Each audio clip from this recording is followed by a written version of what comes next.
Jumpa lagi dengan saya, Willy Drums. Tetap di The Sinners Channel.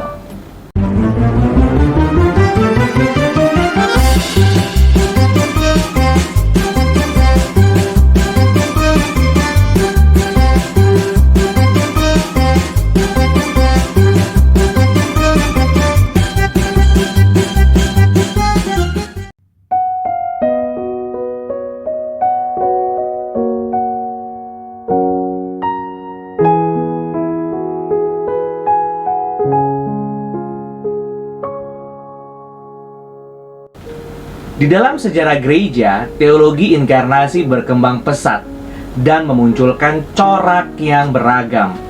Ragam ini pada dasarnya timbul karena adanya penekanan pada aspek-aspek tertentu di dalam kristologi. Pada masa bapak-bapak gereja, teologi inkarnasi cenderung direnungkan sebagai bagian dari aspek ontologis, theory of being. Perenungan ontologis ini memunculkan kekeringan dan mendorong para reformator untuk menggumulkan teologi inkarnasi yang lebih memiliki sifat relasional.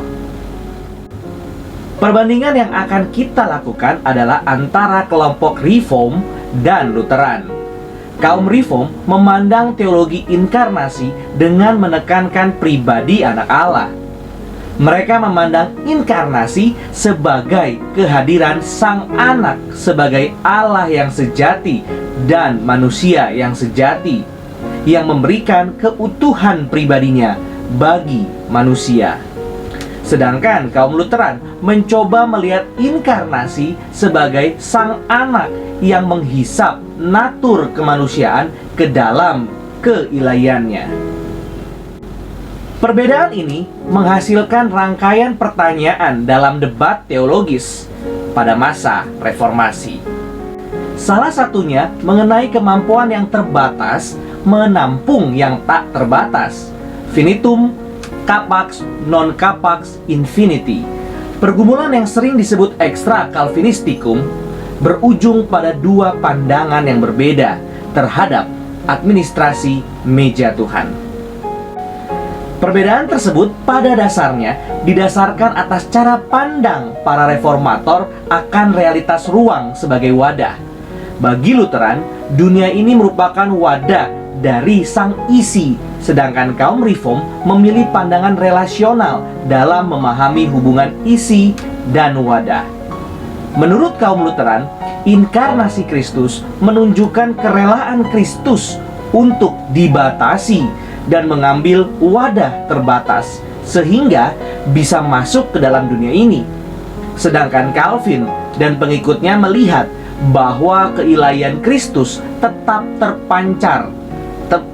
terpancar penuh meskipun ia mengambil kemanusiaan yang terbatas.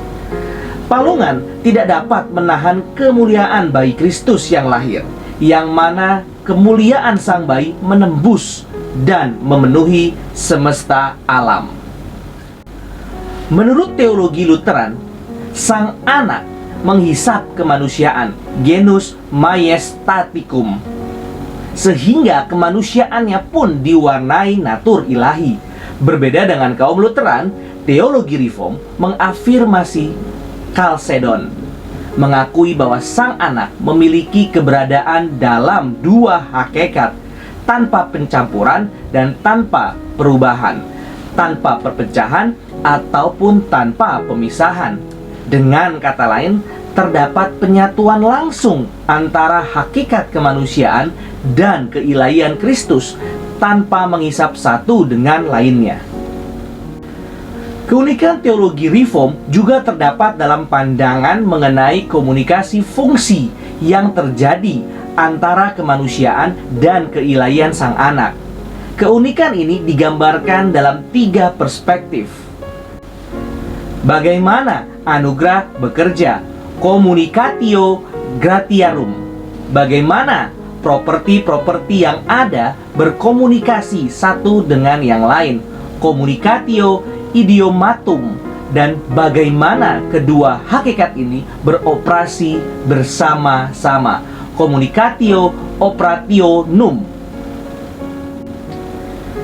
Di dalam communicatio idiomatum, teologi reform menekankan adanya 3 cara kemanusiaan dan keilahian Kristus berfungsi. Yang pertama, inkarnasi mengharuskan adanya komunikasi anugerah, communicatio gratiarum, di mana hakikat ilahi Sang Anak bertumbuh sejalan dengan pertumbuhan diri sebagai manusia yang memuncak pada peristiwa pembaptisan Yesus oleh Yohanes Pembaptis. Kedua, baik hakikat ilahi maupun insani bekerja sama sehingga apa yang terjadi dengan kedua hakikat tersebut dapat diketahui oleh Sang Anak. Ketiga, communicatio operationum, di mana hakikat kemanusiaan Kristus bekerja sama dengan hakikat ilahinya untuk menggenapi jabatan Kristus sebagai imam perantara antara Sang Halik dan ciptaannya yang telah jatuh.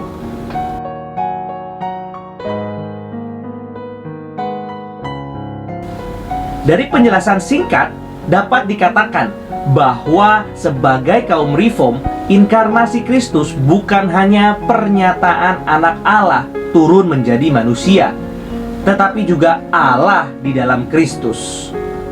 Menjalankan misi inkarnasionalnya dengan personalizing person yang mengambil kemanusiaan, personalized person, ke dalam pribadi ilahinya. Perlu digarisbawahi, keunikan teologi reform ini mengindikasikan adanya komunikasi kepenuhan diri Allah Tritunggal di dalam Kristus Yesus, dan bukan sekedar memberi informasi akan dirinya kepada manusia. Ia mengkomunikasikan dirinya di dalam pribadi dan pekerjaannya sebagai Tritunggal yang penuh kasih dan rahmat. Sederhananya, ia menyatakan dirinya dengan hadir di antara manusia sebagai pribadi yang bisa dilihat, dirasakan, dan disaksikan. Ia menjadi pribadi yang bisa berinteraksi dengan manusia, sehingga kita dapat mengenalnya secara personal sebagai perwujudan kasih Allah kepada manusia berdosa. Berdasarkan konsep inilah, teologi, kristologi, soteriologi, dan eklesiologi reform didirikan. Di dalam kasih yang konsisten inilah, siapapun yang menolak Kristus pada akhirnya harus dihakimi. Injil menyatakan kepada kita bahwa hanya di dalam Kristuslah segala sesuatu dijadikan, dan demi pemilihan Bapa Sang Anak harus membawa dirinya secara keseluruhan dan mengambil kemanusiaan. Spirit inkarnasi inilah yang ditawarkan oleh teologi reform. Sebuah semangat untuk menyatakan kebesaran dan seluruh sifat Allah di dalam dunia ini, sehingga bisa dikenal oleh manusia. Semangat inkarnasi ini seharusnya ada di setiap pelayanan kita. Di dalam pelayanan kita, baik penginjilan, pembelajaran, maupun diakonia, terkadang kita menahan diri kita ketika merepresentasikan diri kepada orang lain. Ada rasa takut menjamu orang asing itu menjadi tamu kita. Kita bahkan terlalu khawatir akan banyak hal ketika tamu hendak masuk menjadi sahabat kita. Proses perubahan stranger guest friend ini menjadi satu pola transformasi yang Kristus berikan melalui inkarnasinya. Peristiwa inkarnasi Kristus membawa kita melihat keramahan ilahi, divine hospitality. Ketika Kristus sebagai tuan rumah, host, mau mengambil kemanusiaan yang asing, stranger, bagi dirinya dan mengubah menjadi sahabat di dalam pribadinya. Di tengah kisah besar kuasa Romawi yang adidaya, inkarnasi menyuguhkan kisah kecil penuh keramahan. Di sini, imajinasi spasial akan inkarnasi Kristus bisa kita gunakan. Keramahan ilahi ini dapat kita terjemahkan menjadi the ministry of making space. Awal keramahan ilahi ini haruslah didasarkan pada persatuan dengan Kristus, unio mystica, di dalam kemanusiaannya. Melalui inilah segala sesuatu yang telah Ia lakukan menjadi milik kita, dan kita diciptakan untuk membagikan apa yang Ia berikan kepada kita. Sebuah lawatan ilahi kepada stranger.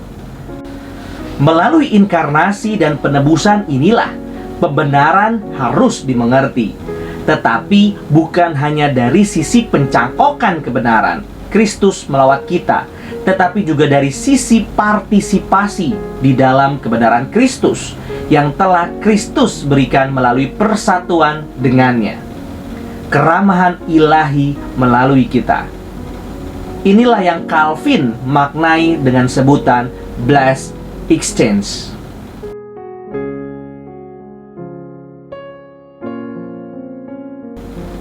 Semangat inkarnasi Kristus menjadi kebenaran yang seharusnya kita renungkan di dalam semangat kita melayani. Seringkali kita menganggap pelayanan tidak ada bedanya dengan rutinitas pekerjaan yang kita lakukan sehari-hari. Kita jalankan tidak dengan sepenuh hati dan dengan semangat yang asal-asalan, asal selesai.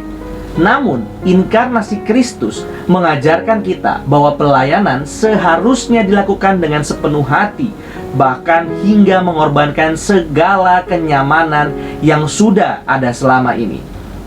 Jikalau kita melihat para reformator seperti John Wycliffe dan Jan Hus, kita akan melihat bagaimana mereka berjuang dengan mempertaruhkan nyawanya. Baik Luther, Calvin, Abraham Kuyper, Cornelius Van Til, atau Bapak Pendeta Stephen Tong adalah orang-orang yang mengerti semangat inkarnasi Kristus. Mereka menjalankan panggilan pelayanannya dengan sepenuh hati karena melihat semangat inkarnasi Kristus.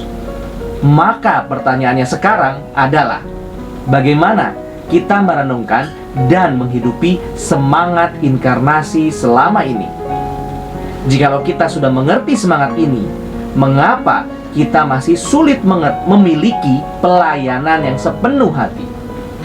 Biarlah perenungan singkat dalam video ini dapat menyadarkan kita untuk memiliki semangat inkarnasi dalam pelayanan kita. Terima kasih. Tuhan Yesus memberkati.